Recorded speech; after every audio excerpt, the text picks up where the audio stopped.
ঋতুরাজ বসন্ত এসেছে ধরণীতে, চারিদিকে রঙিন হয়ে উঠেছে। তাই তো কবির ভাষায় বলতে ইচ্ছে করছে, ফুল ফুটুক আর নাই ফুটুক, আজ বসন্ত।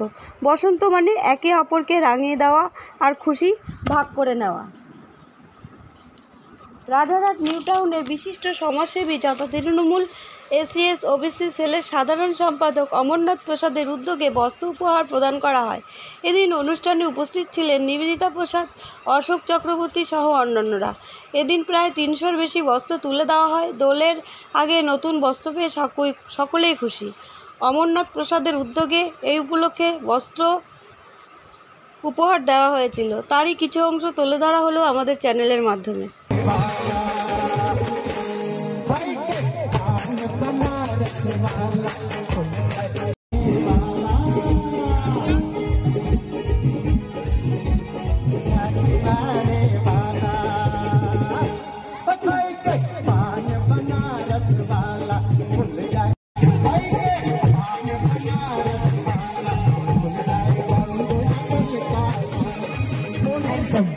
ভাই আসুন, এই বসন্ত উৎসবকে মাথায় রেখে আচ্ছা একটু এদিকে চলে আসুন, সবাই একটু এই মঞ্চের সামনে এসে।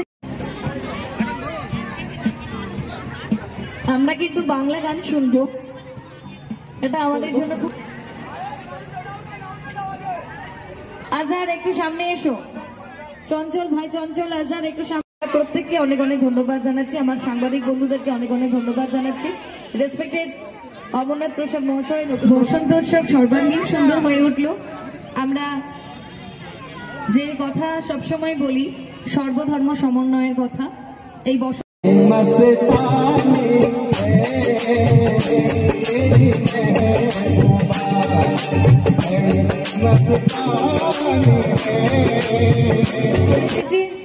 একটা বসন্ত উৎসবে, যে বসন্ত উৎসবে এই সকল বোনেদের হাতে ঈদ উপলক্ষে ইফতার চলছে। ইফতার এখানে আমরা সবাই সেলিব্রেট করলাম, আর ঈদ উপলক্ষে নতুন জামা। সকলে বসুন একটু, আপনি কিছু বলবেন? সবার অনুভূতিটা যদি মনে হচ্ছে দুটো কথা সমাজের কাছে আমাদের যোগ্য করে তোলে, অনেক ত্যাগের ফলে। তাই তাদেরকে মাঝে মাঝে আমরা ছোট্ট ছোট উপহার দিয়ে তাদেরকে আমরা ধন্যবাদ জ্ঞাপন করব। এবং তাদের সার্ভিসেসের টিম রেসপেক্টেড অমরনাথ প্রসাদের আমন্ত্রণে, দাদার আমন্ত্রণে দিদিকে সবসময় পাশে পায় প্রত্যেকটা অনুষ্ঠানে। তো সেখানে সেই মঞ্চে আজ নারী দিবস উপলক্ষে সম্বর্ধিত হতে পেরে আমার ভীষণ ভালো লাগে। মা হিসাবে সারা জীবন সবাই শুধু দায়িত্ব পালন করে, এটা পুরো মনে হবে যে আজকে যে এটা পড়বে না তুমি বলছো আছে, সেটা একটু জোরে জোরে বাজবে।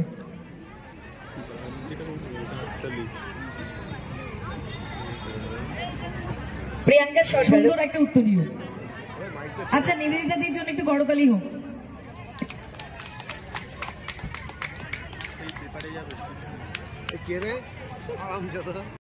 এটা আমার জন্য খুব আনন্দের। ছোট্টবেলা থেকে আমি উমেন এম্পাওয়ারমেন্ট, চাইল্ড রাইটস নিয়ে কাজ করছি।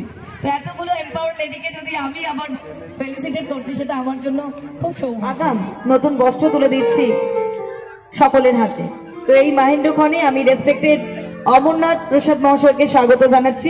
দায়িত্বের মধ্যে পড়ে যে আমরা মানুষের পাশে দাঁড়াই, সে হিন্দু হোক মুসলিম হোক, দিনের শেষে তো আমরা সবাই এক। তো সে হোলি হোক আর রমজান মাসের ঈদ হোক, সবাইকে নিয়ে চলাটাই কিন্তু আমাদের সবচেয়ে বড় কর্তব্যের মধ্যে পড়ি আমরা। এটা তো আমি নিজের কাছে গর্ব ফিল করছি যে খুব ভালো লাগছে যে এদের মধ্যে, মানুষের মধ্যে মিশে যাতে আমি কাজ করতে পারি। ঈশ্বর যাতে আশীর্বাদ করুক, আগামী দিন যাতে এদের পাশে আরো বড় দাঁড়িয়ে আমি কাজের সামাজিক কাজগুলো করতে পারি। আগামী দিনে ভাবনা দেখেছেন আপনি, হয়তো কালী পুজোতে হয়তো আপনি আসেননি, কালী পুজোতে আমার আরো বড় ছিল। আগামী দিনে আমি চিন্তা করছি যে গণেশ পুজো যেগুলো আসবে কথাটা হচ্ছে, তারপর দুর্গা পুজো চিন্তা ভাবনা করছি, কালী পুজো রয়েছে। তো মানুষের পাশে দাঁড়ানোর একটা সুযোগ আমি খুঁজছি, সুযোগ পেলেই মানুষের পাশে দাঁড়াবো। হোলির বার্তা দেবো, সবাই ভালো থাকুন, সুস্থ থাকুন, যাতে সবাই ভালো করে রং খেলুন, সবাই যাতে সুস্থ হয়ে রংটা খেলুন। ঈদ উপলক্ষে কতজনকে আজকে দেওয়া হলো? আজকে ঈদ উপলক্ষে আমরা 350 লোককে আমরা বস্ত্র বিতরণ করেছি। পাশাপাশি তো আপনার আজকে যেহেতু মানে মার্চ মাসটা যেহেতু মানে আমাদের নারী দিবসে দেখা গেল যে কয়েকজন নারীকে সম্বোধনা, আমরা যতজন নারীকে পেয়েছি তারা সবাই ব্যারাকপুর কোর্টে কিংবা কেউ সমাজসেবী হয়েছে, আমরা সবাইকে সম্বর্ধনা জানিয়েছি। এদের আমাদের গর্ব ফিল হচ্ছে যে নারীকে সম্মান। আমার নাম হচ্ছে অমরনাথ প্রসাদ, আমি অরেঞ্জ সিকিউরিটির এমডি। পাশাপাশি আমি state general secretary SC OBC সেলের তৃণমূল কংগ্রেস।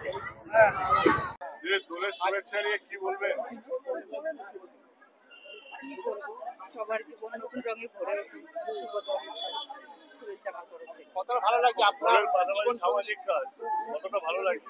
ভীষণ আনন্দ লাগছে যে সবার পাশে দাঁড়াতে পারছি আমরা, সবাইকে পাশে পেয়েছি, আনন্দ লাগছে। সবাই এসে কতটা সহযোগিতা ভাগ বাড়িয়ে দিচ্ছেন, যেহেতু আপনার অমরনাথ প্রসাদ এই ধরনের উদ্যোগ নিচ্ছে প্রত্যেকবারই, কতটা আপনি জীবন সঙ্গীতে হাত বাড়াচ্ছেন? জীবন সঙ্গিনী হিসেবে আমার যতটা আমি করতে পারি আমি পুরোটাই ওনাকে সাপোর্ট করছি, উনি সবসময় ওনার সাথে আছেন, পাশে আছেন। হোলি উৎসবটা তো আজকে থেকে শুরু হয়নি, কিন্তু অনেক প্রজন্ম ধরে চলে আসছে। এর ইতিহাস ইদানিং মানে আজকে থেকে 5000 বছর আগে গেলেও পাওয়া যাবে। সঙ্গে রমজান মাস চলছে, তো দুটো মিলিয়ে এক করে আজকে এতগুলো লোক এসছেন, সবাই তাদের আশীর্বাদ, আর কি চাই? এটাই জীবনের অনেক বড় পাওয়া। প্রত্যেক হোলি স্পেশাল হয়। ভগবানের কাছে প্রার্থনা করি উনি যেন প্রত্যেক বছরে আরো বেশি করে এনাদের পাশে থাকার ক্ষমতা দেন। দাদা, এই হোলি 26-এর হোলি হতে পারে, এর সঙ্গে ইলেকশন বা এইসবের কোনো কিছু সম্পর্ক নেই, কোনো কিছুর সম্পর্ক নেই। বাঙালিদের হোলি, মুসলিমদের রমজান মাস চলছে, এর মধ্যে কোনো কালার, কোনো কিচ্ছু নেই। পাশে থাকতে পারার থেকে বড় জিনিস আর কিছু হতে পারে না। অ্যাকচুয়ালি ইয়েস, আপনি ওইভাবেও বলতে পারেন। মানুষের পাশে দাঁড়াবো, তাতে কে হিন্দু কে মুসলিম কি যায় আসে? আপনি তাদের জাতপাত দেখে তো তার পাশে দাঁড়াবেন না, সেটাই করা হচ্ছে।